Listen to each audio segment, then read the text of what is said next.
Assalamualaikum warahmatullahi wabarakatuh. Tak kenal maka kenalan, izinkan saya memperkenalkan diri terlebih dahulu. Perkenalkan, nama saya Kesha Fitria Zara dari absen 19. Di sini saya akan menjelaskan mengenai materi sistem komputer. Sistem komputer.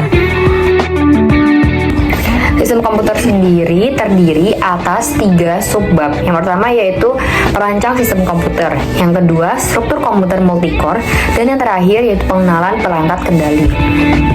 Tahukah kamu, komputer sangat bermanfaat dalam kehidupan modern dan diciptakan untuk mempermudah pekerjaan manusia. Penemuan ini membantu banyak orang dalam berbagai aktivitas. Yang pertama yaitu merancang sistem komputer. Sistem komputer adalah elemen-elemen yang terkait untuk menjalankan suatu aktivitas dengan menggunakan komputer, yang terdiri atas hardware, software, dan juga brainware. Hardware sendiri adalah perangkat keras, yaitu perangkat yang bisa diraba, disentuh, dan digunakan. Yang kedua adalah software. Software sendiri adalah perangkat yang sudah ada di dalam komputer, jadi tidak bisa diraba, namun bisa dilihat dan digunakan di dalam komputer. Yang terakhir yaitu brainware. Brainware sendiri adalah pengguna, jadi pengguna dari komputer.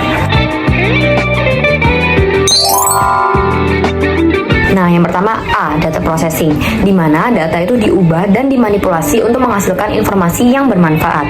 Biasanya proses ini terjadi di CPU.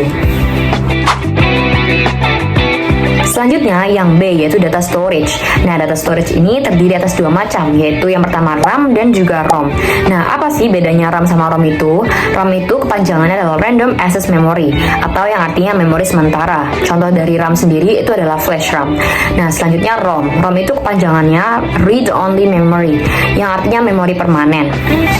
Contoh dari ROM itu adalah EEPROM dan juga USB hard drive.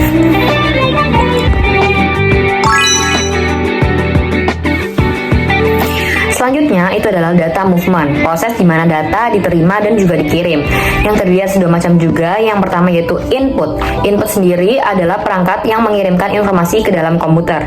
Contoh perangkat dari input sendiri itu adalah keyboard dan juga mouse. Selanjutnya yaitu yang nomor 2 itu adalah output. Output sendiri adalah perangkat yang menghasilkan data yang telah diproses oleh komputer. Contohnya sendiri itu adalah printer, monitor, dan juga proyektor. Control. Nah, D sendiri ini adalah untuk mengelola dan mengordinasikan seluruh operasi sistem untuk memastikan kinerjanya itu efisien dan konsisten. Selanjutnya yaitu ada CPU. CPU sendiri kepanjangannya itu adalah Central Processing Unit, di mana sirkuit elektronik di dalam komputer itu membentuk program komputer itu sendiri.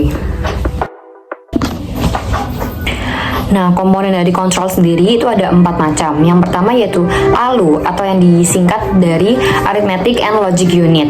Nah, ini merupakan bagian yang melakukan operasi aritmetika dan juga operasi logika. Yang kedua yaitu Control Unit, adalah bagian dari prosesor yang mampu mengatur jalannya sebuah program. Yang ketiga yaitu register, yaitu menyimpan data atau instruksi yang sedang diproses.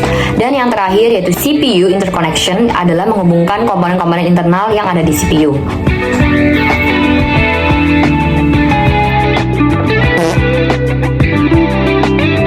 Masuk ke main memory, tempat penyimpanan sementara untuk data yang sedang digunakan oleh CPU. Terdiri atas 2 macam, yaitu RAM yang disingkat dari Random Access Memory, contohnya tadi sudah saya sebutkan, yaitu flash ROM.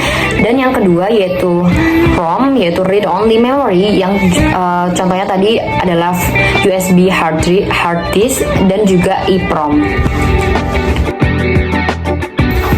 Selanjutnya yaitu ada perangkat input dan juga output. Nah, input tadi artinya memasukkan data dan output tadi mengeluarkan data. Contoh dari perangkat input sendiri ada mikrofon, terus ada mouse, ada barcode reader, terus ada keyboard. Nah, contoh dari output sendiri itu ada proyektor, terus speaker, dan juga printer.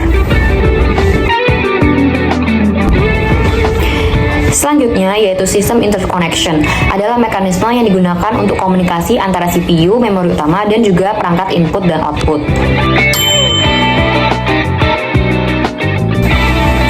Nah, selanjutnya masuk ke struktur komputer multicore. Core sendiri adalah pemrosesan individual pada chip prosesor. Prosesor adalah komponen komputer yang menginterpretasikan dan menjalankan instruksi.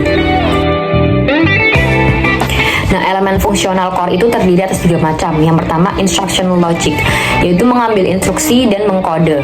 Yang kedua yaitu Arithmetic and Logic Unit atau yang disingkat tadi ALU, yaitu melakukan operasi yang telah ditentukan. Dan yang terakhir yaitu Load atau Storage Logic, yaitu mengolah transfer data dari memori utama melalui cache. Nah, kita sudah masuk ke subbab 2, yaitu pengenalan perangkat kendali yang terdiri atas dua macam, yaitu yang pertama single board computer. Nah, single board computer sendiri atau yang disingkat dengan SBC adalah komputer pada satu papan sirkuit yang memiliki mikroprosesor, memori, perangkat input dan output. Nah, SBC ini dapat menjalankan berbagai bahasa pemrograman yang digunakan dalam sistem tertanam, robotika, IoT, dan pendidikan. Contoh populernya itu adalah Raspberry Pi. Nah, di sini ada gambar dari single board computer. Kedua yaitu single board controller. Nah, single board controller sendiri dirancang untuk mengendalikan perangkat atau tugas tertentu dengan komponen sederhana dan biaya yang terjangkau. Perangkat ini cukup populer di dunia pendidikan. Contohnya yang terkenal itu adalah Arduino yang menggunakan bahasa wiring. Nah, di sini ada gambar dari single board controller. Nah, selanjutnya masuk ke perkembangan teknologi microcontroller. Nah, saat ini microcontroller telah dilengkapi dengan berbagai komponen dasar, yaitu yang pertama microcontroller itu sudah terhubung ke komponen dasar. Yang kedua yaitu satu daya via USB dan voltage regulator yang sudah ada di board. Yang ketiga yaitu hardware untuk melakukan flashing. Dan yang terakhir yaitu ada hardware tambahan untuk melihat output. Nah, jenis-jenis microcontroller. Nah, jenis-jenis dari microcontroller sendiri itu ada 4. Yang pertama yaitu 4 bit. Nah, ini adalah microcontroller dengan jumlah bit data terkecil. Yang kedua itu ada 8 bit, yaitu microcontroller yang paling banyak digunakan. Dan yang ketiga yaitu yang 16 bit, yaitu digunakan untuk mengatur tangan robot dan aplikasi digital signal processing DSP. Yang terakhir yaitu 32 bit, yaitu untuk aplikasi robot, instrumen cerdas, image processing, telekomunikasi, dan automobil. Nah, sekian materi pembelajaran pada hari ini. Semoga ilmu yang saya sampaikan bermanfaat. Terima kasih. Wassalamualaikum warahmatullahi wabarakatuh.